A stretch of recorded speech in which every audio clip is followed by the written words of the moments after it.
최근 인천시와 인천시 교육청 청사 문제가 이슈가 되고 있습니다. 유전복 인천시장은 신축을 내세우고 있고 도성훈 교육감은 재건축 카드를 내놓은 상태인데요. 네, 인천시청과 인천시교육청의 현재 상황과 해법은 무엇인지 살펴보겠습니다. 송효창 기자 전화 연결돼 있습니다. 자, 송 기자 우선 인천시 이야기부터 좀 해보겠습니다. 시청사가 신축이 왜 필요한 상황이죠? 네, 인천시 청사가 만들어진 것은 지난 1986년인데요. 당시만 해도 인천시 인구가 120만 명에 불과했습니다.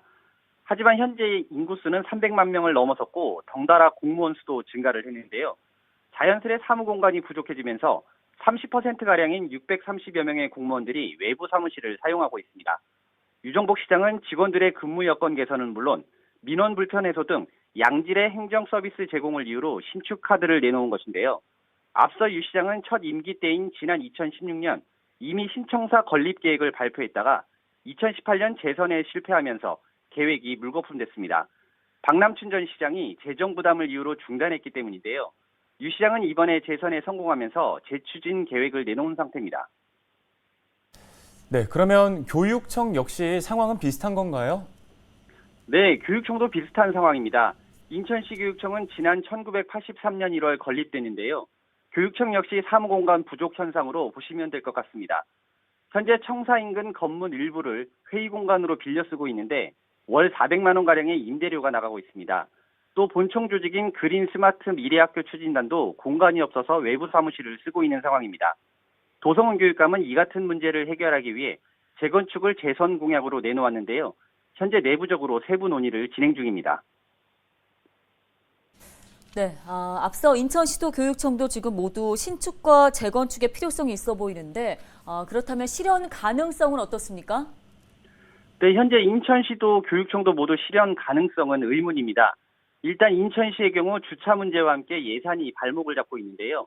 현재 주차 문제가 심각한데 건물까지 들어서면 주차는 더욱 어려워질 것으로 보입니다.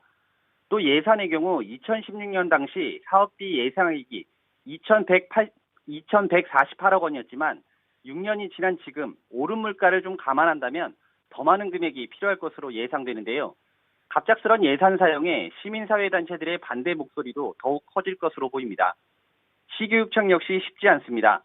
현재 본관 건물의 경우 재건축을 하려면 관련법에 따라 안전등급이 최소한 D등급인 미흡은 나와야 가능한데 지난 5월 검사에서 B등급인 양호 판정을 받았습니다. 또 주차장 옆 잔디밭에 임대형 이동식 건축물을 설치하는 방안도 검토했는데요. 관련 조례에 따라 면적 100제곱미터당 차 한 대의 주차 공간을 반드시 확보해야 하기 때문에 이 역시 쉽지 않은 상황입니다. 내부적으로는 그나마 현실성 있는 리모델링을 통해 건물 내 공간을 효율적으로 재배치하는 안을 검토하고 있는 것으로 전해지고 있습니다. 이 경우에도 교육부의 보통교부금 지급 대상인 청사 신축이 아니기 때문에 예산 확보가 필요한데요.